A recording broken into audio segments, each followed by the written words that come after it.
ஏகேடெக் ராசி பலன் தமிழ் சேனல் உங்களை அன்புடன் வரவேற்கிறது. நம்ம இன்றைக்கி பார்க்க போகிற டாபிக் 2024 வருஷம் எப்பொழுது உகாதி பண்டிகை கொண்டாடுறாங்க. ஸோ அதை பற்றி தான் பார்க்க போகிறோம். வாங்க வீடியோக்குள்ளே போகலாம். வீடியோக்குள்ளே போகிறதுக்கு முன்னாடி எங்களுடைய சேனலை சப்ஸ்கிரைப் பண்ணிக்கோங்க. அதே மாதிரி பக்கத்தில் இருக்க பெல் ஐக்கனும் கிளிக் பண்ணிக்கோங்க. அப்போ நான் போகிற வீடியோ உங்களுக்கு உடனுக்குடன் வந்து சேரும். உகாதி என்பது தெலுங்கு மற்றும் கன்னட புத்தாண்டு தினத்தை குறிக்கும் பண்டிகையாகும். ஒவ்வொரு வருஷம் ஆங்கில நாள்காட்டின்படி மார்ச் அல்லது ஏப்ரல் மாதத்தில் உகாதி கொண்டாடுறாங்க. 2024 வருஷம் எப்பொழுது உகாதி ஃபெஸ்டிவல் கொண்டாடுறான்னு பார்த்தீங்கன்னா 9ஆம் தேதி ஏப்ரல் மாதம் செவ்வாய்க்கிழமை கொண்டாடுறாங்க.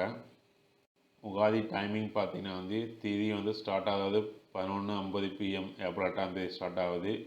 திதி முடிகிற டைமிங் பார்த்தீங்கன்னா அடுத்த நாள் 8:30 PMக்கு ஏப்ரல் 9ஆம் தேதி திதி முடியுது. அனைவருக்கும் இனிய உகாதி தின நல்வாழ்த்துக்கள். நன்றி.